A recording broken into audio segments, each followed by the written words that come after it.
उसके बाद जो 85 में एक शख्स और आया, वो उस वक्त बहुत यंग था, उसका नाम था अबू मुसाब अल-ज़रक़ावी, ज़रक़ावी, जो कि पायनियर बना बाद में हाँ हमें नजर आया ISIS का, इराक 2003 दाइश बनाई, जिसने नहीं दाइश की पहली ईंट उन्हीं ने रखी। अच्छा, उन्होंने एक और तंजीम बनाई थी जिसका नाम था जमात तौहीद, और उनकी एक और तंजीम थी, वो बड़ी अजीब सी थी, वो उसका नाम बड़ा अजीब था, तंजीम क़ियादत जहाद बिल रफ़दाइन, वो वाले रफ़दाइन, यस। क्योंकि ये हम कह सकते हैं कि जमीलुर रहमान जो थे उनके नायब कहला लें, क्योंकि वो भी सल्फी ग्रुप था और ये भी वही लोग थे। अब तंजीमें बनती गई, अरब मुजाहिदीन की तादाद 25-30 हज़ार तक पहुंच गई। अब इसमें हम एक चीज़ मिस कर रहे हैं, मौलवी मोहम्मद हुसैन, वो दुनिया में कहलाते थे जमीलुर रहमान सलफ़ी। उन्होंने 1980 में एक बुनियाद रखी, अच्छा वो भी कत्ल हुए और वो 91 में मारे गए पेशावर में। मज़े की बात है, पेशावर में बहुत लोग मारे गए, पेशावर में बाकी बहुत देखिए कत्ल हुए। अब्दुल्ला अज़ाम साहब मारे गए 89 में, जमीलुर रहमान सल्फ़ी मारे गए 91 में।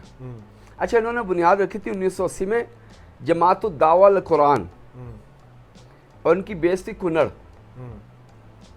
अच्छा, इस तरह होते होते अरब आते गए जाते गए, मुख्तलिफ आते गए। जो लेट आए आफ्टर 9/11, उनमें एक सबसे बड़ा नाम है आमिर अजीज़ी, मैड्रिड बम धमाके 2004 में वो उन्होंने धमाके किए, अरब थे, मोरक्कन अरब। और उसके बाद से बेसिकली यूरोप में एक सिलसिला चल पड़ा। यूरोप में सिलसिला तो अफगानिस्तान 2001 में ही चल पड़ा था, और उसमें से यूरोप में जो थे तुनीजियन जो थे, दे वर होल्डिंग फ्रेंच पासपोर्ट, बिल्कुल, एंड जो मोरक्कन्स थे वो स्पेनिश थे, अल्जीरियन थे, बिल्कुल, और उनके लिए इजी एक्सेस थी हर तरफ जाना आना। असल में नहीं, मैंने पहले भी कहा था और अब भी कहता हूँ, सबसे खूबसूरत रोल प्ले करते हैं आज भी ह्यूमन स्मगलर्स।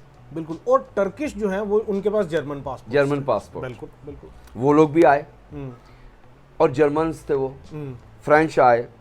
अच्छा, इसमें सबसे अजीब बात यह है कि अबू मुसाब अल-ज़रक़ावी जब आता है 85 में, वो फिर हमारे ट्राइबल एरिया आ जाते हैं। तमाम अरब उस वक्त, जो कि 9/11 नहीं था, बहुत से अरब ऐसे थे जिन्होंने यहीं पर शादियां की, और वो अरब आज भी पाकिस्तानी नेशनलिटी के साथ पीसफुली रह रहे हैं। बिल्कुल, उन्होंने फिर बाद में जिहाद में हिस्सा नहीं लिया, बिल्कुल, क्योंकि उनकी शादियां इधर हो गई, फिर नहीं, उसकी एक वजह थी, बहुत से लोग जिहाद जो बाद में जिसको वो कहते थे जिहाद नहीं फसाद है। बिल्कुल, क्योंकि वो लोग अलहदा हो गए थे जब अफगान आपस में लड़े। गो के वो जो तहरीर थी जिस पे गुलबुद्दीन हिकमत यार साहब ने जो अपने पास रख ली, और जिस पे साइन थे बुरहानुद्दीन रब्बानी साहब के, उस तहरीर के बाद बहुत से अरब ने हिस्सा नहीं लिया लड़ाई में, ना अहमद शाह मसूद की तरफ से, ना हिकमत यार साहब की तरफ से, और ना किसी और की तरफ से। वो फिर साइड लाइन हो गए, शादियां उनकी हो गई पश्तूनों में, कुछ ने पंजाबियों में, कुछ हैं अरब जानने वाले, वो गुजरां वाले लाहौर में भी रहते हैं, और उन्होंने कभी जिहाद का नाम नहीं लिया, वो अपनी ज़िंदगी गुजारते रहे। आज वो 70 साल के हो गए बूढ़े। अच्छा, अजीज़ी की एक और आगे कंटिन्यू एक स्टोरी बड़ी इंटरेस्टिंग, हाँ, उसमें सबसे स्टोरी बड़ी ये मैं वो चाह रहा था कि नाजरीन को आप वो ज़रूर बताएं। देखें, हुआ ये 2004 में जब अजीज़ी ने मैड्रिड बम अटैक्स हो गए, उसमें सबसे अजीब बात ये हुई कि 2005 में उसकी बेगम आ गई इधर। हाँ, इधर। हाँ, अच्छा, उसका पासपोर्ट हमें तब पता चला, उसकी बेगम आई कि 2009 में हमारी जो सिक्योरिटी एजेंसीज थी, इंटेलिजेंस, बिल्कुल, उन्होंने और आर्मी ने रेड किया वजीरिस्तान में, तो उन्हें पासपोर्ट मिला। उसका नाम मैं भूल रहा हूँ, मैंने यहाँ कहीं लिखा हुआ था, हाँ, इसी तरह था, उसका नाम था गार्सिया, उसका नाम था, बिल्कुल, रैकुल बर्गोस गार्सिया। अच्छा, हुआ ये कि 2005 में ना फिर एक ड्रोन अटैक में ये अजीज़ी मारा गया। हाँ, गार्सिया उसके बाद वो होगी बेवा। और ये जो है ना ब्रुकेल ये आज भी जिंदा है और ट्राइबल एरिया में किसी की बीवी है। पासपोर्ट तो पाकिस्तानी इस्टेब्लिशमेंट पे आ गया ना, बिल्कुल, लेकिन वो कहाँ है किसी को नहीं पता। लेकिन वो है वजीरिस्तान या अफगानिस्तान के किसी इलाके किसी बड़े बंदे की वो बीवी हो सकता है, ये इसका अभी मुझे नहीं पता। सो नॉट ओनली लेकिन नहीं अरब्स, लेकिन वो लोग भी जो कि अरब्स के साथ आए, यूरोपियंस भी, लाइक जो अरब्स यूरोप से आए उनके साथ ऑब्वियसली उनकी अगर किसी से शादी हुई थी वो भी आई, और उनके बाल बच्चा भी इधर आया, फिर वो भी आगे उनकी भी इधर शादियां होनी शुरू हो गई। यस, जैसे उज़्बेक ग्रुप था एक, हाँ, चेचन्स थे, उज़्बेक्स थे, सब थे, उनकी शादियां भी पश्तूनों में हुई। बिल्कुल, लेकिन ये है कि चेचन्स और उज़्बेक्स और ये जो सारे हैं, इनकी ठहर के हम इन पे सब पे प्रोग्राम्स करेंगे। अच्छा, इसमें अब अजीब बात ये हुई कि अमीन ज़वारी जो थे वो एक और नया कॉन्सेप्ट लेकर आए। अबू वो जो लिब्बी थे, अबू याया लिब्बी वगैरह, ये एक तकफीरी ग्रुप ले आए, अच्छा, अलकायदा में। और सबसे बड़ा नुकसान क्या हुआ डॉक्टर अब्दुल्ला अज़ाम साहब के मरने के बाद, कि जो अलकायदा थी ना वो कैप्चर हो गई इजिप्शियंस के हाथों। उन्होंने अलकायदा को भी कैप्चर कर लिया, ओसामा बिन लादेन को भी कर लिया। एक नया कंसेप्ट तकफीरीज का आ गया। शाबाश। और फिर जो खून बहा आज भी दुनिया को याद है। फिर ये कि वो एक सिलसिला चल पड़ा, सुसाइड बॉम्बिंग्स और बड़ा कुछ हुआ। और उसमें मैं आज भी कहूँगा, चाहे वो अफगानिस्तान के शहरी हों, पाकिस्तान के हों या कोई भी हों, सब ने उसको झेला। और आज भी हम कहते हैं हम इफेक्टिव हैं। हाँ। और आज भी हम कोल्ड वार या प्रॉक्सीज वार के मतलब उसको हम बर्दाश्त नहीं कर सकते, लेकिन जो बड़ी ताकतें वो आज भी कर रही हैं। अब आप इंडिया को ले लो, तो जंग तो है अमेरिका की और चाइना की, लेकिन गरीब फिर मारा जाएगा। हाँ, इंडिया पे। और मैं फिर कहूँगा कि गुर्बत का कोई मज़हब नहीं होता। लोग उसको बड़ा कह रहे हैं कि बच जाओ, लेकिन वो बचना नहीं चाहता। नहीं, बच्चे या ना बच्चे, लेकिन इंडिया को भी सोचना चाहिए कि उसकी आवाम गरीब है हमसे ज़्यादा। हाँ, बहुत ज़्यादा। हम भी गरीब हैं। और अफगानिस्तान में भी, और प्रॉक्सी वार का ये एरिया एक रीजन जो था, एक वो कहते हैं ना की पॉइंट, यस वही है। उसी अरब मुजाहिदीन जो पुराने मुजाहिदीन थे जिनकी शादियाँ हुई, वो आज भी अफगानिस्तान और पाकिस्तान में सेटल्ड है विद देयर न्यू नेशनलिटीज़।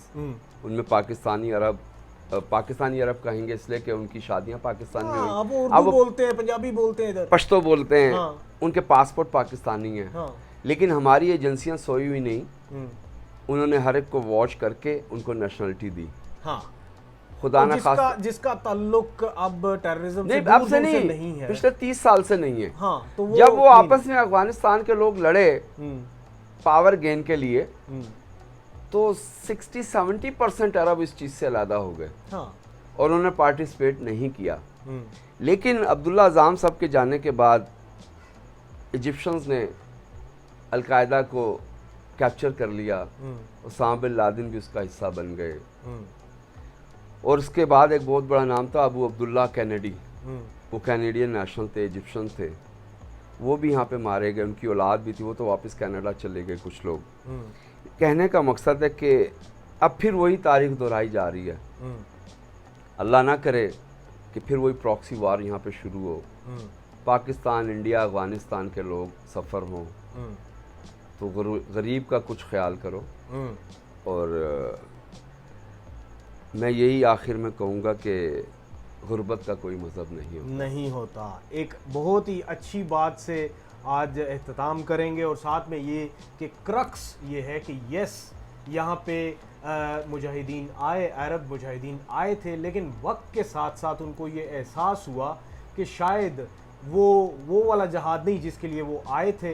तो उन्होंने वापस जाने की बजाय यहीं पे पश्तून बेल्ट में, पाकिस्तान के पश्तून बेल्ट में, और फिर ये कि पंजाबी बेल्ट में भी, अफगानिस्तान में, हाँ अफगानिस्तान में भी उन्होंने शादियां की। और उन शादियां करने के बाद उन्होंने एक पीसफुल लाइफ गुजारी, और काफ़ी लंबे अरसे से वो इधर रह रहे हैं। अब तो जो बुजुर्ग हैं वो अराउंड मोर देन 70 हैं। और उनमें से काफ़ी जो हैं वो जब फोत होते हैं तो वो दफनाया भी उनको इधर ही जाता है। So they have actually turn themselves into Pakistanis, वो पाकिस्तानी बन गए।